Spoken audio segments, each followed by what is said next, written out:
Chosen one, pause for a moment and recognize what has just happened. This is not coincidence. This is not timing by chance. This is divine alignment. The moment you finally said yes, not with your lips, but with your life, something ancient stirred in the heavens. You may not have heard the sound with human ears, but all of heaven erupted in joy because you finally walked in His will. Angels leaned forward, records were updated, assignments were activated, and you are not imagining the shift you feel right now. You stepped into obedience, and obedience always makes noise in the spiritual realm. You have to understand this clearly. Heaven does not celebrate intentions. Heaven celebrates alignment. For a long time, you carried the calling, but you wrestled with the cost. You knew what God asked of you, yet you delayed, negotiated, and reasoned, and still He waited. Mercy waited, grace waited. But the moment you aligned your will with His, heaven responded immediately. This is why you feel lighter. This is why clarity suddenly replaced confusion. This is why old cycles are breaking without effort. Alignment removes resistance. Listen carefully. You are not late. You are not behind. You are right on time because obedience resets divine timing. What took others 10 years will take you months. What once felt heavy now feels natural. That is the reward of surrender. Heaven does not clap for talent. Heaven erupts for obedience, and today, your obedience echoed through realms you cannot see. You may ask, why now? Why does it feel like everything is accelerating? Because when you walk in His will, heaven backs your steps. Resources move, people shift, doors open without force. Battles that drained you suddenly lose power. You are no longer fighting alone. You are walking with authorization. This is why darkness grew nervous the moment you aligned. Light backed you instantly. You need to hear this with certainty. Your yes rewrote spiritual permissions. There were things the enemy could touch before that he can no longer access. There were patterns you were stuck in that just lost their legal ground. Not because you became perfect, but because you became obedient. Obedience silences accusation. Obedience shuts mouths in the spirit. Obedience invites heaven's applause, as the words of Jesus Himself declare in the Gospel of Luke, chapter 15, verse 10. There is joy in the presence of the angels of God over one sinner who repents. That joy is not passive. It is active. It is movement. It is heaven mobilizing because someone on earth chose alignment. Repentance is not only turning from sin, it is turning toward God's will. And when you turned, heaven responded. You have to stop underestimating what just happened. This was not a small decision. This was a generational pivot. Your obedience didn't just affect you, it unlocked mercy for bloodlines, opened paths for those connected to you, and positioned you as a living testimony. That is why resistance tried to stop you right before this moment. That is why distraction intensified. That is why fear got loud. Darkness always tries to delay what it cannot stop. But you didn't quit. You didn't numb yourself, no, you didn't run this time, but you obeyed, and heaven took notice. Now listen, do not go back. Do not romanticize the old comfort. Do not negotiate again. This is the moment Scripture warns about when it says, "Don't look back once your hand is on the plow." You crossed a threshold. You are standing on holy ground created by obedience. Stay here. Build here. Walk forward from here. This is also why peace feels unfamiliar. You lived so long in survival mode that alignment feels strange. But peace is not boredom. Peace is confirmation. Peace is the atmosphere of heaven resting on you. Don't sabotage it. Don't question it. Receive it. Chosen one. This message found you because heaven wanted to confirm what you already sensed. You are not imagining this shift. You are not making this up. This is divine acknowledgement. And if this resonates, if you feel this word locking into your spirit, take a moment now to like this message. Share it with someone who needs confirmation, and subscribe to stay connected. You are not meant to walk this next season alone. Before we move forward, seal this moment. At the end of this section, comment 777 as a sign of alignment, completion, obedience, and divine order. Not for me, for you. Let heaven and earth witness your yes. You didn't just choose God, you chose timing, you chose destiny, you chose life, and heaven erupted because of it. Heaven is not finished with you yet. What you stepped into today is only the doorway, not the destination. Momentum has begun, and obedience will now demand consistency. Stay sensitive, stay humble. Every next step will require the same courage as your first yes. Remember this moment when pressure comes again. Remember the peace, the confirmation, the joy. This is your anchor. When storms rise, return here in your spirit and choose alignment again, because heaven still watches your steps. You did not arrive at obedience suddenly. It came after a long road of resistance, one paved with hesitation, fear, and internal war. There were seasons when you heard God clearly, yet you chose delay. Not because you were rebellious, but because obedience demanded the death of familiar versions of yourself. You wrestled in silence. You smiled in public while arguing with God in private. You knew the truth, yet you weren't ready to pay its price. This resistance did not make you evil. It made you human. But it did make the journey heavier. Every time you delayed, confusion increased. Every time you negotiated, clarity faded. You learned slowly and painfully that partial obedience is still disobedience, and delayed obedience carries consequences. You lived in the tension between calling and comfort, between purpose and preservation. There were moments you almost convinced yourself that God would change his mind, that maybe the instruction would soften, or the assignment would pass to someone else. But the call stayed, the pressure stayed, the unrest stayed. Because what is meant for you will keep finding you until you face it. You must understand this now. Resistance is often disguised as wisdom. You told yourself you were waiting for the right time, but deep down you were afraid of losing control. Obedience required surrender, and surrender required trust. You had to admit that your way, though logical, was limiting what God wanted to do through you. This internal war shaped you. Every night you stayed awake thinking, every prayer that felt unanswered, every door that closed unexpectedly, it was all connected to the same root. Heaven was waiting for alignment, not effort. You were working hard, but you were working sideways. There is a unique pain reserved for the called who delay. Ordinary people can live misaligned and still feel comfortable. But when you are chosen, resistance feels like suffocation. That's why you felt restless even in success. Why achievements felt empty. Why praise didn't satisfy. Your spirit knew you were built for something else. The battles intensified not because you were failing, but because you were close. Resistance always peaks before surrender. Confusion always thickens before clarity.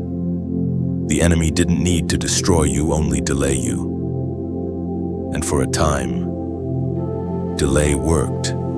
Yet God never withdrew the call. He corrected, he waited, he stripped. He allowed pressure not to punish you, but to prepare you.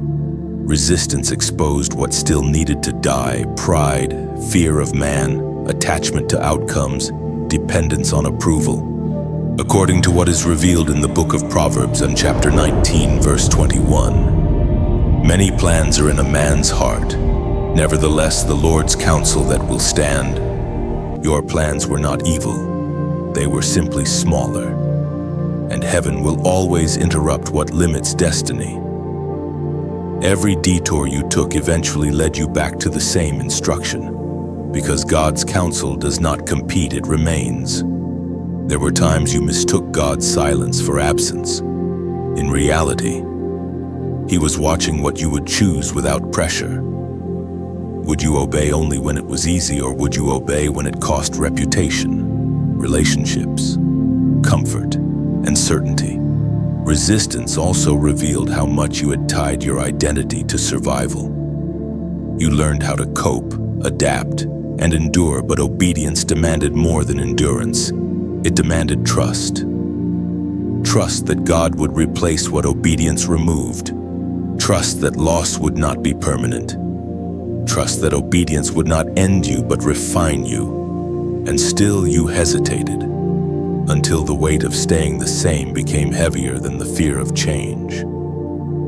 That is when resistance broke. Not because fear vanished, but because obedience finally mattered more. It is important you do not rewrite this chapter as failure. This season taught you discernment. It exposed false voices. It trained you to recognize conviction versus condemnation. You learned the difference between God's voice and your own reasoning. That wisdom will protect you going forward. As the ancient words recorded in the book of Romans, chapter 8, verse 28, still echo today. And we know that all things work together for good to those who love God, to those who are called according to His purpose. Even resistance was used, even delay was redeemed, even the detours sharpened your hearing. Nothing was wasted. Now that you have crossed into obedience, this history will serve as your warning and your wisdom. You will recognize resistance faster. You will not romanticize delay again. You will remember how heavy it felt to fight God and how light it feels to walk with Him. This section of your story is not about shame. It is about transformation. You are no longer the one who wrestles endlessly. You are becoming the one who responds quickly. And that shift, more than anything, will define what comes next. From now on, obedience will feel familiar, not frightening. You have learned the cost of resistance, and that memory will guard you. What once drained you will no longer have access to your spirit. You move forward wiser, slower to argue, quicker to listen. The struggle shaped discernment, not bitterness. Because you resisted and returned, you now obey with understanding, not fear. Obedience did not just ask for agreement, it demanded everything. This was the moment where intention was no longer enough, where belief alone could not carry you forward. You reached the place where obedience cost relationships, identity, comfort, and certainty. And this is where many turn back. But you didn't. You stood at the edge of loss and chose God anyway. You discovered that obedience is rarely dramatic on the outside, but devastating on the inside. It dismantles what you leaned on. It exposes what you depended on more than God. It asks questions you cannot avoid. Who are you without approval? Who are you without control? Who are you when God removes the safety net? This season stripped you quietly. Some people didn't even notice what you were losing. They didn't see the nights you mourned versions of yourself that could no longer survive where God was taking you. They didn't hear the prayers where your voice cracked because obedience felt unfair. You loved God, but obedience hurt. This is where obedience became sacrifice, not symbolic sacrifice, real loss. You had to let go of paths you worked hard to build. You had to walk away from spaces where you were celebrated but not aligned. You had to say no to opportunities that looked right but felt wrong. And every no felt like death. Yet something deeper was happening. God was not punishing you. He was trusting you.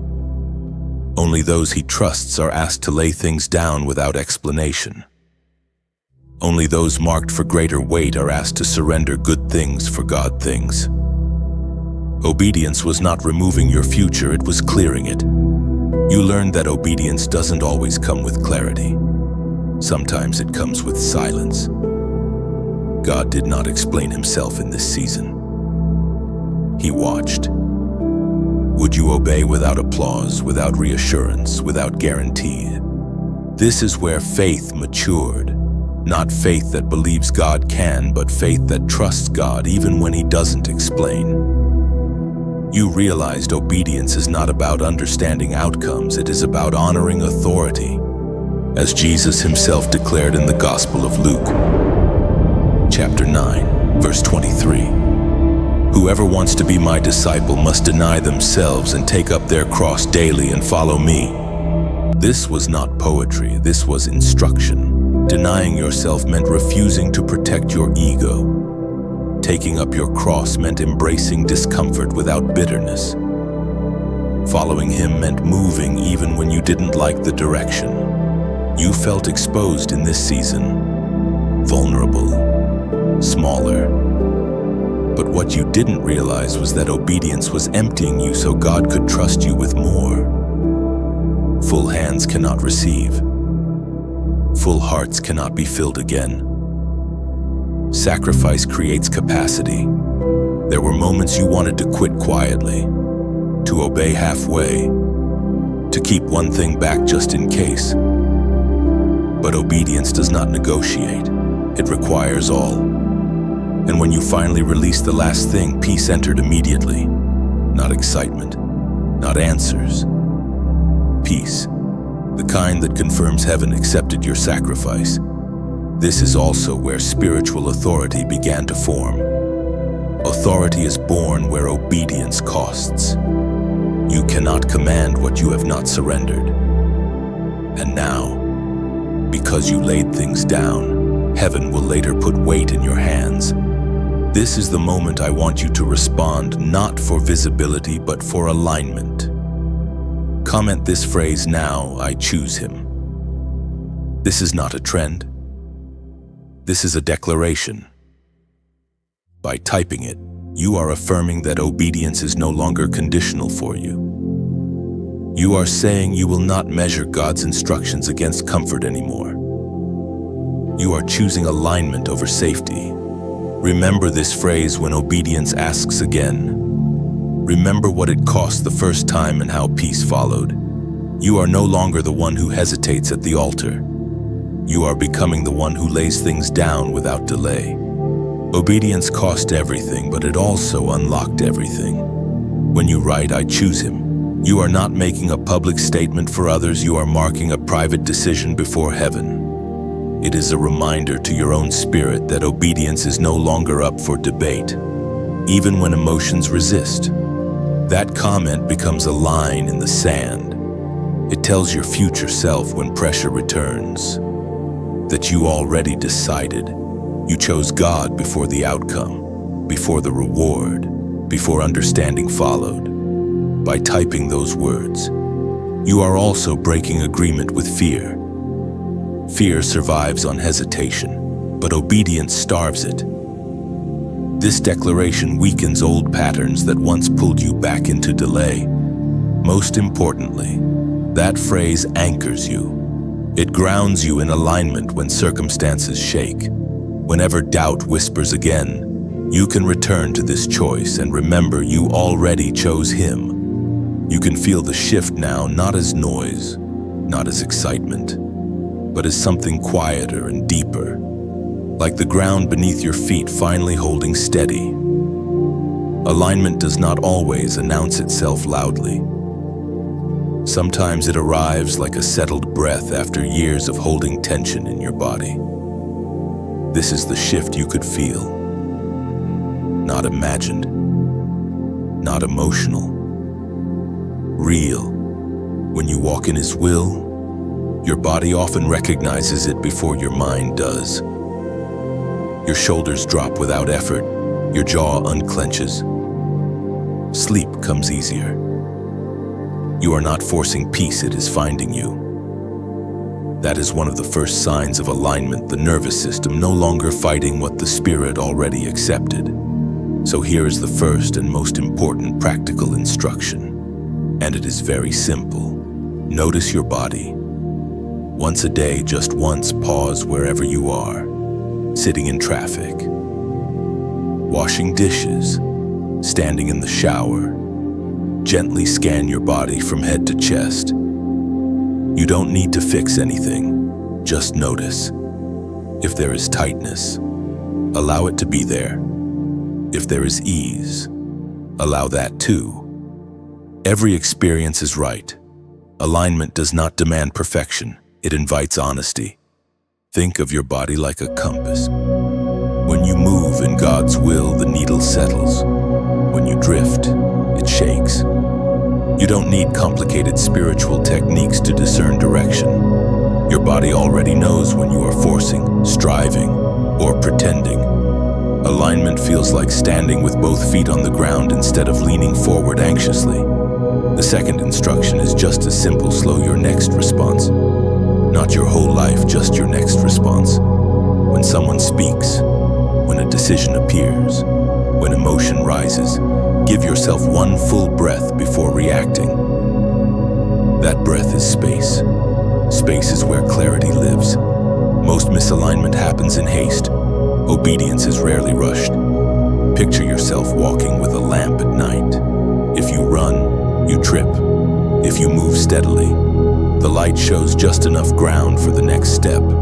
God rarely lights the whole road. He lights the step. Your job is not speed, it is presence.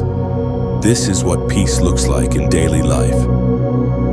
Not constant happiness, but steadiness. You will still feel tired sometimes, you will still have questions. But the inner war has quieted. You are no longer arguing with God while pretending to trust Him. The argument ended when you aligned, as the Spirit spoke through the prophet Isaiah. Chapter 26, verse 3. You will keep him in perfect peace, whose mind is stayed on you, because he trusts in you. Notice the word stayed, not rushed, not scattered, stayed. Peace is not the absence of problems, it is the presence of trust. And trust shows up in how you move, breathe, and respond. Allow whatever you experience to be valid. If peace feels unfamiliar, that's okay. If calm feels boring, that's okay too. Many people are addicted to chaos because it feels familiar. Alignment can feel strange at first, like silence after long noise. Do not fill it unnecessarily. Let it teach you. Use images to help you remember. When tension rises, imagine placing a heavy bag you've been carrying onto the ground. You don't throw it away, you just stop carrying it for a moment. Or imagine floating instead of swimming against a current. The river knows where it's going. You don't have to fight it. These practices are not spiritual performances. They are permissions. Permission to slow down. Permission to be human. Permission to trust that alignment does not require constant effort. The shift already happened. Now you live from it. And if this message helps you breathe a little easier, if it helps you recognize what you're feeling, supporting it matters. Like this message so it can reach others who are exhausted from striving. Share it with someone who needs reassurance more than instruction, and subscribe to stay connected as this journey continues. These are not clicks, they are quiet ways of saying, "This spoke to me." Remember, alignment is not dramatic every day. Some days it looks like calm breathing. Some days it looks like saying no without guilt. Some days it looks like resting without explaining yourself. You are not behind. You are not missing anything. You are standing where your feet are, and that is exactly where heaven meets you. Let these simple pauses become anchors in your day. You don't need to escape your life to feel aligned. Alignment lives inside ordinary moments, quietly reshaping how you stand, move, and respond. Over time, you will notice less urgency and more trust. Decisions will feel cleaner. Your body will signal peace sooner. This is how the shift matures gently, consistently, without force. When doubt returns, return to your breath, your body, and the ground beneath you. You are not trying to reach heaven. Heaven already met you here. There is a moment recorded in Scripture that reveals something most people overlook. Jesus walks into a synagogue, an ordinary place, a familiar setting, a routine day. He does not shout. He does not perform a ritual. He simply enters. And the moment he steps in, something hidden reacts violently. A man possessed by an unclean spirit suddenly cries out. The demon speaks first, not Jesus. Fear recognizes authority faster than people do. The darkness does not wait to be confronted. It exposes itself when true alignment arrives. Jesus had not yet addressed the spirit, yet it was already trembling. The Gospel of Mark records this moment clearly. Chapter 1, verse 24. What do you want with us? Jesus of Nazareth, have you come to destroy us? I know who you are, the Holy One of God. Notice this, the demon knew who Jesus was before the crowd fully did. Darkness always recognizes real authority, and when Jesus speaks, he does not debate, he does not negotiate, he commands. The spirit convulses the man, cries out loudly, and leaves. No ceremony, no struggle. Authority does not struggle, it speaks. This story is not only about Jesus then, it is about alignment now. When you walk into places aligned with God's will, things react. You don't have to announce yourself. You don't have to confront everything directly. Your presence exposes what does not belong. That is why some people grew uncomfortable around you when you chose obedience. That is why certain environments no longer feel welcoming. That is why resistance increased quietly. You didn't change your personality, but your authority shifted. In everyday life, this looks subtle. Conversations end abruptly. Opportunities disappear without explanation. People who once felt close suddenly feel distant. This is not loss, it is separation. Alignment draws lines without asking permission. Just like that synagogue, ordinary spaces respond to spiritual authority. Workplaces, families, friendships. When you walk in aligned, hidden things surface. Not because you are aggressive, but because truth entered the room. And this is where many misunderstand spiritual warfare. They think it is loud, dramatic, obvious, but often it is quiet discomfort. It is tension without argument. It is unease without accusation. Darkness prefers to stay hidden. Alignment exposes it effortlessly. You are not responsible for managing those reactions.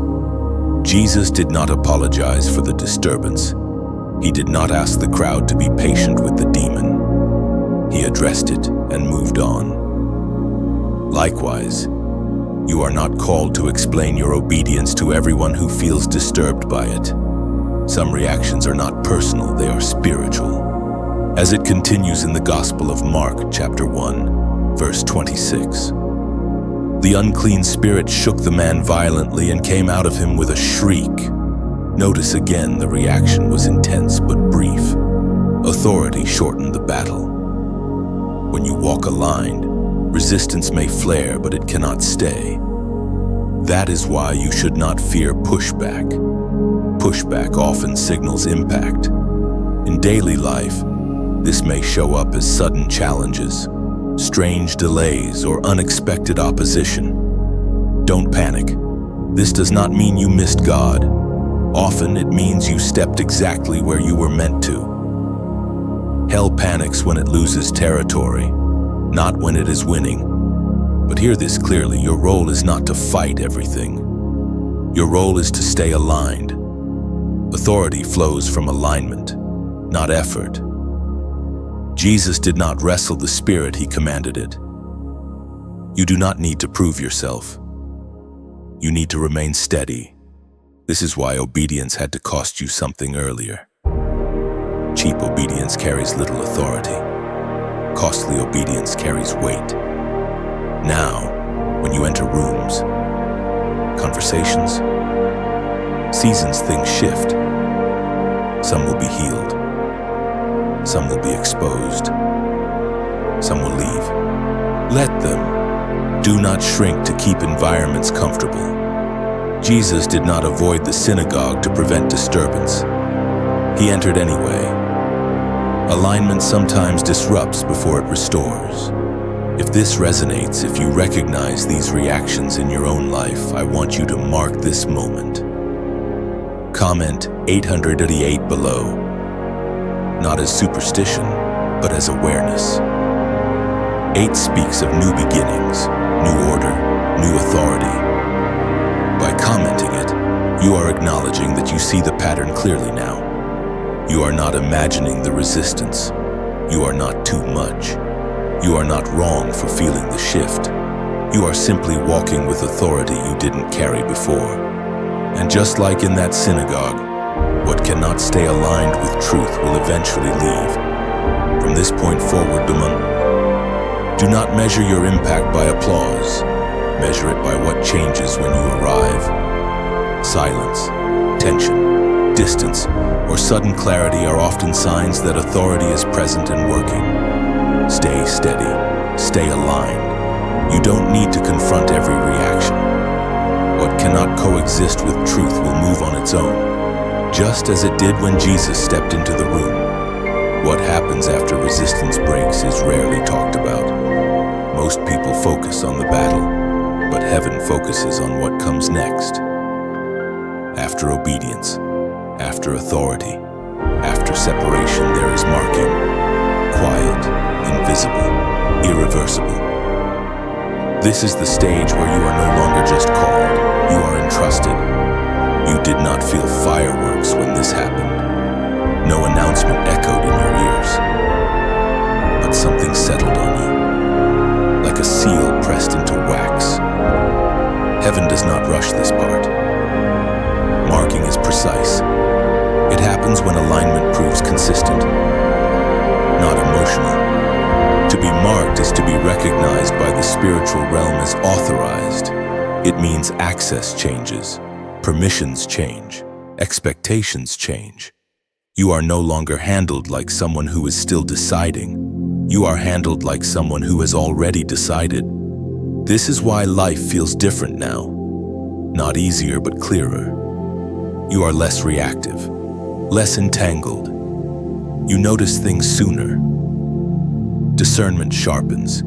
You sense when to speak and when to stay silent. This is not intuition alone. This is responsibility awakening. Sealing follows marking. Sealing is protection, but not comfort. It does not mean trouble stops. It means ownership is established. What is sealed belongs to God's purpose. It cannot be casually touched. It cannot be repurposed. It cannot be claimed by another authority. The Apostle Paul reminds us in his letter to the Ephesians chapter 1, verse 13. When you believed, you were marked in him with a seal, the promised Holy Spirit. This seal does not remove struggle. It removes confusion. You may still walk through fire, but you will not wonder whose you are while doing it. Identity stabilizes.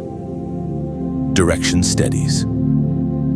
You stop asking who you are and start asking how to steward what you've been given. Deployment comes last, and it is subtle. Heaven does not always move you geographically. Sometimes deployment is internal, a shift in how you listen, a change in how you carry responsibility, a readiness to act when needed without seeking permission from people. You are deployed where you already stand, in conversations, in decisions, in moments where truth is needed but drama is not. Deployed does not mean loud, it means available.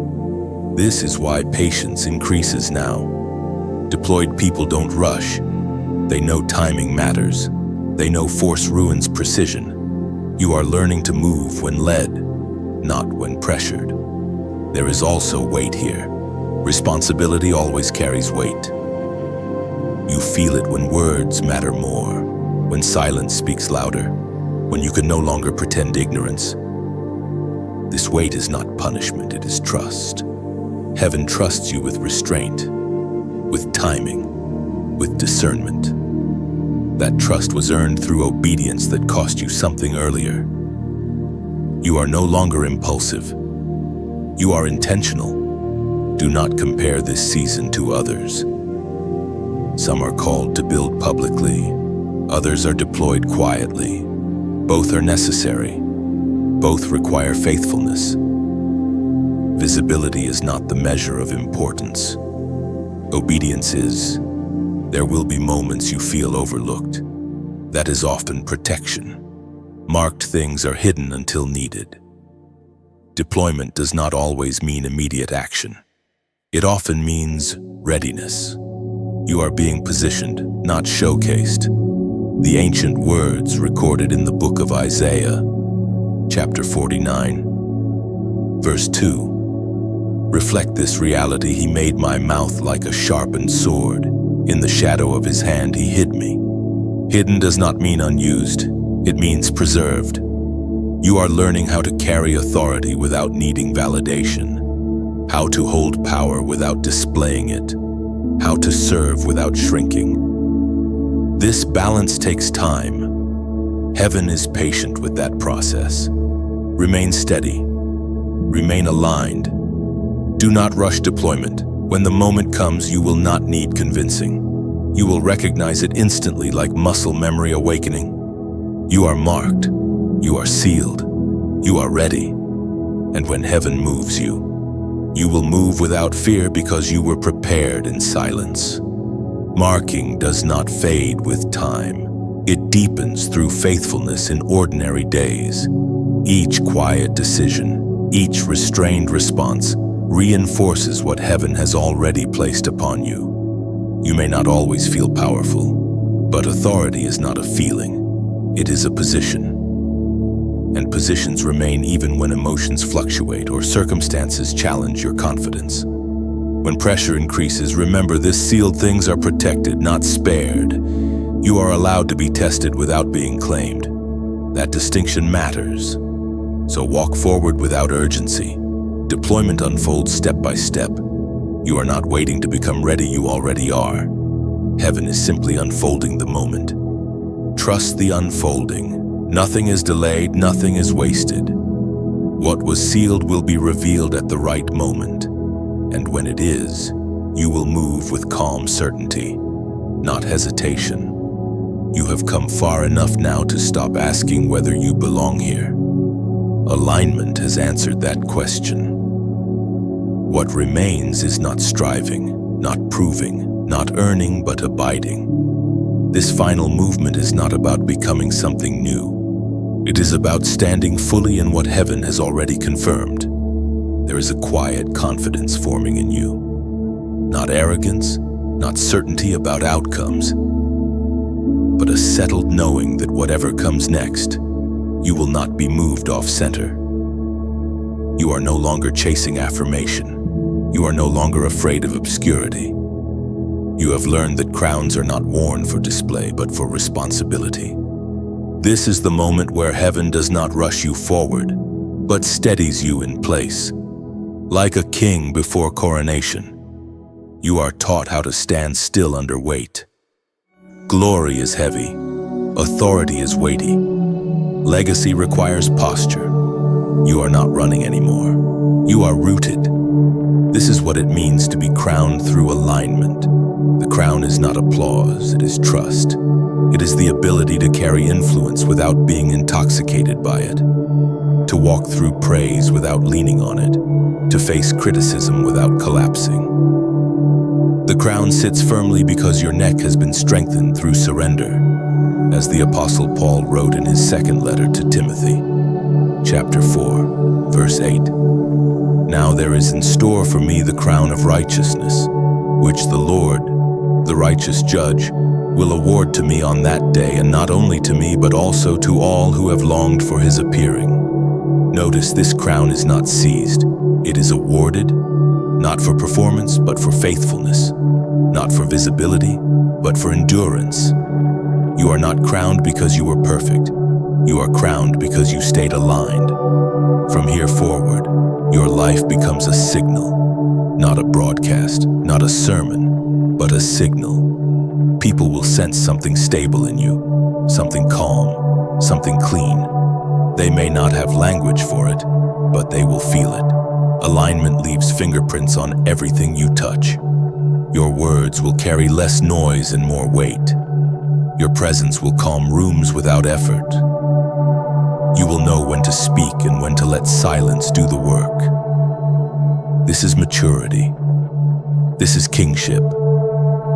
This is what heaven celebrates, not loud victories, but lasting ones. You will still face uncertainty.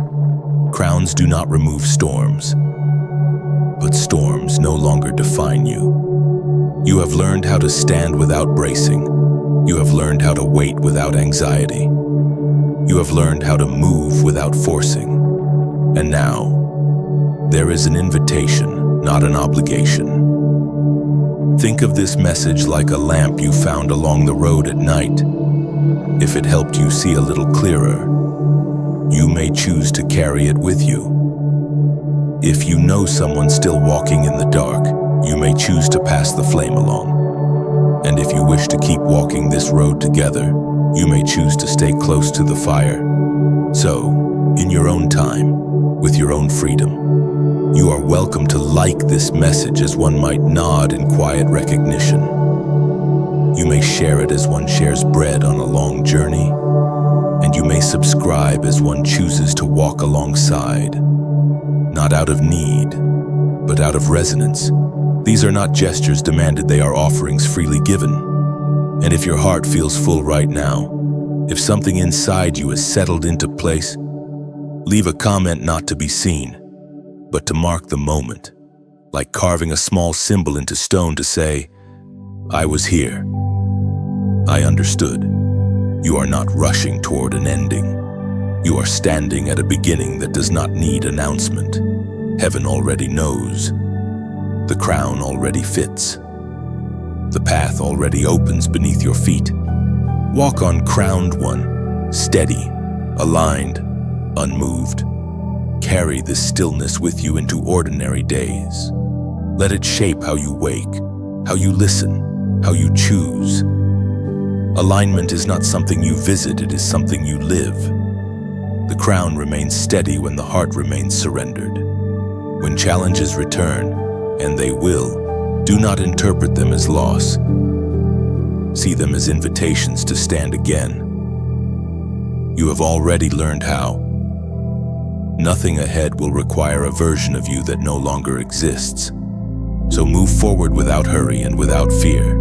What was celebrated in heaven is now rooted on earth through you. Your life itself becomes the testimony, quiet, faithful, enduring. Let this ending feel like a beginning that breathes. No urgency, no pressure, just a steady walk forward, trusting that every step taken in alignment continues to echo with heaven's joy.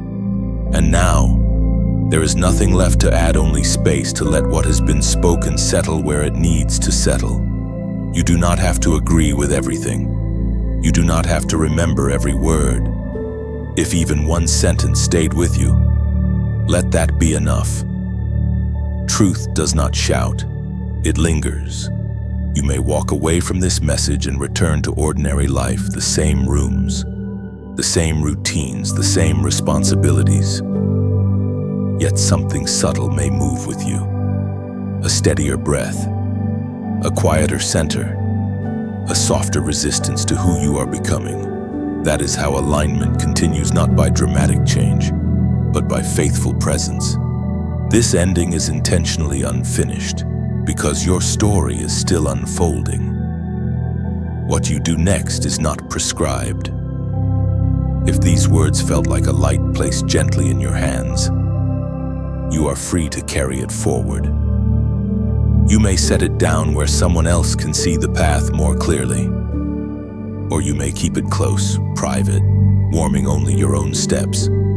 If sharing feels right, share, like passing a cup of water without explanation. If it does not, keep what touched you. Let it work quietly. Not every gift needs to be displayed. Some are meant to be lived. You are not asked to prove anything now. Not to the world, not to God, not to yourself. Alignment does not demand response, it invites continuation. So take what is yours from this moment. Leave what is not. Walk at your own pace. Pause when needed. Trust that heaven does not rush you, and truth does not expire. The door remains open. The road continues, and the rest will reveal itself in time.